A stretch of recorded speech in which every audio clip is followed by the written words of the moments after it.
Hello students, welcome to Legacy IAS Academy. Today we are going to discuss about the Russian suspension from the United Nations Human Rights Council that has been done yesterday. We are also going to discuss briefly about the working and the functioning of United Nations Human Rights Council, the membership of Human Rights Council, and what this suspension means for Russia and what has been the stand of India on this particular issue. So let us start and delve deeper into this particular issue. So the context obviously in which we are discussing today's issue is yesterday the United Nations General Assembly took a voting and they suspended Russia from the United Nations Human Rights Council. This mainly the suspension, the reason behind the suspension was on the ground of gross and systemic violations and abuses of human rights that Russia has done in the Bucha city of Ukraine, where more than 300 bodies have been discovered. The city that was earlier occupied by the Russian army before they were driven out from the Bucha city around the Kyiv area, that is the capital city of Ukraine. Now, if we talk about the suspension of any country from UNHRC, it is a very rare event, and till now only one country, that is Libya, that has been suspended. Libya was the only country that was suspended in year 2011 because that time it was Muammar Gaddafi who was ruling the Libya, and he was accused of violence against the own citizens who were protesting against his regime. And as far as the permanent member of United Nations Security Council are concerned, there has not been a single case up till now where any permanent member have been removed from any council of United Nations. Now, if we try to understand the voting pattern, so 93 member countries have voted to suspend Russia. 24 countries voted against suspension. Now, the major countries which voted against suspension are China, Belarus and Syrian Arab Republic.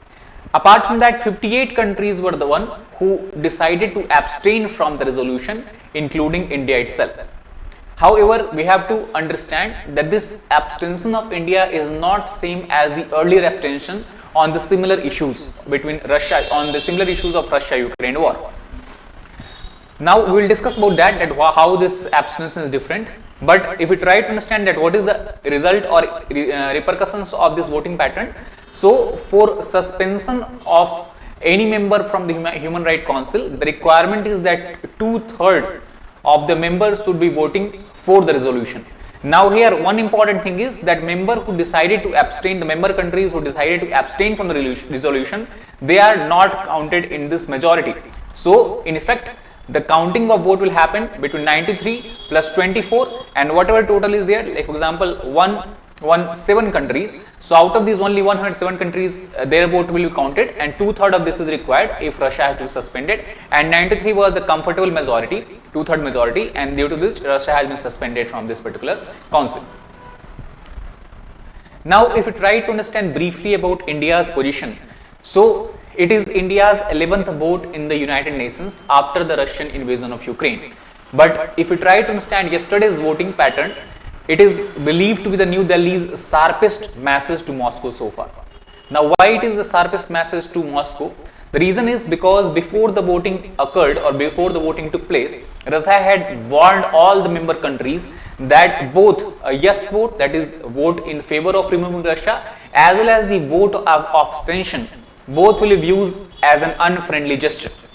Let us try to understand. Before, the Sergei Lavrov, the foreign minister of Russia, has clearly stated that by taking a step of taking a position of abstention in United Nations, the India has shown its neutrality. However, in yesterday they said that the abstention will be also considered as an unfriendly gesture. Despite this, India decided to abstain. So that is why it is believed that this is a kind of a critical position now India is gradually showing toward the Russian aggression.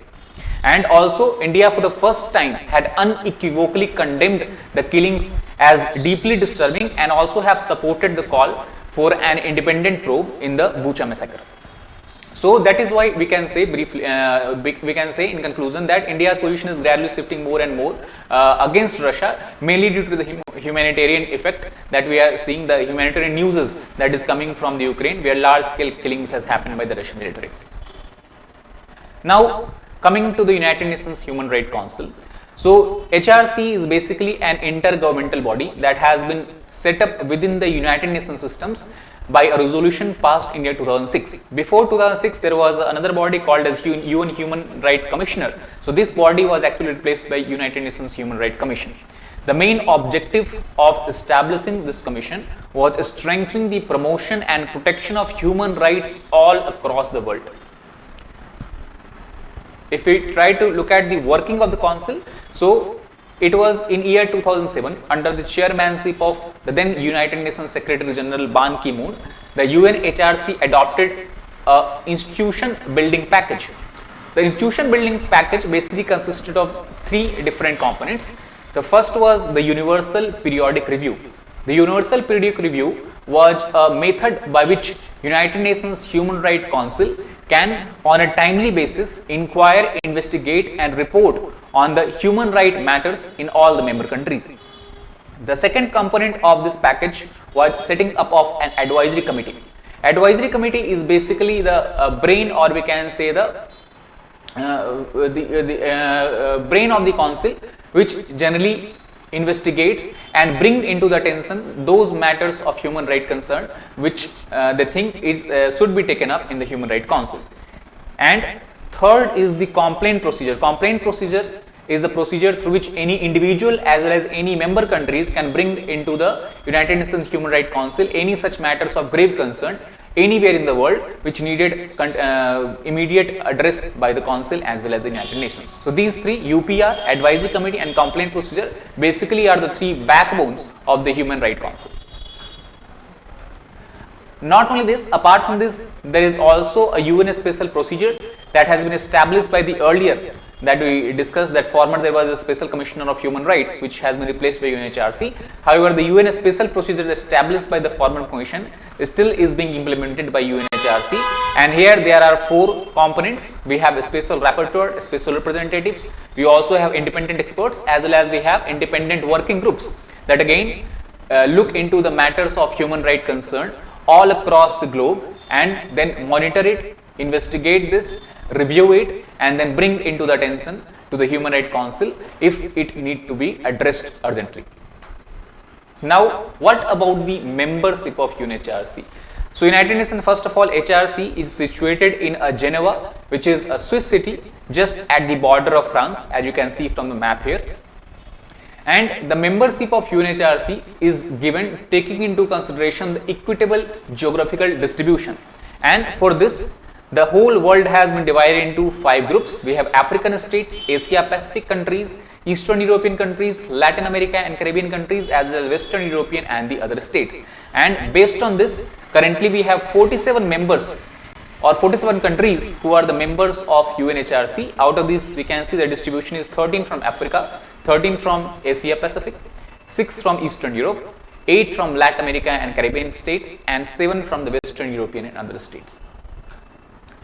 The membership is given on the basis of majority vote through a direct and secret ballot at the United Nations General Assembly. The procedure of election follows 3 guiding principles. The first is the United Nations take into consideration the country's contribution to the promotion and protection of human rights through their domestic laws and domestic legislations. The second principle is the country's voluntary pledges and commitment both at the national as well as international level in the matters related to human rights is also taken into consideration.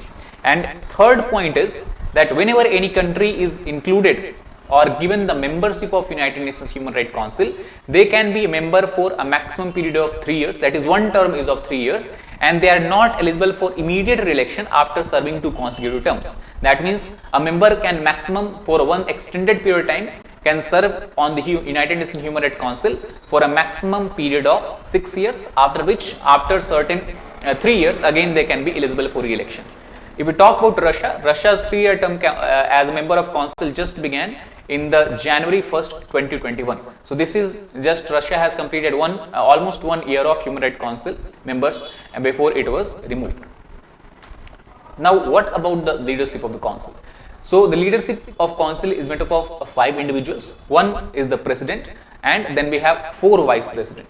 These 5 members again represent the 5 different regional groups or regional regions of the world that we discussed, that is used for also giving the membership of the Human Rights Council.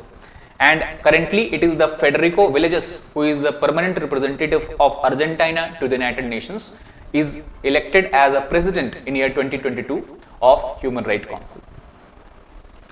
The meeting of council actually, as per the United Nations mandate, have to happen 3 sessions, like 3 times the United Nations Human Rights Council have to meet every year, and overall in one annual cycle at least 10 weeks is the minimum duration of time during which Human Rights Council have to meet. Generally it is the month of March, June and September is taken for the meeting of the same council. Also the most important point, that if at any time a third of the member states, that means 1/3 of 47 member states request, the council can decide at any time to hold a special session to address any human right violations and emergencies that is happening any place on the world. So that is about the Human Rights Council and the Russian suspension from HRC, the issue that we are discussing about. That is all for today. Thank you very much.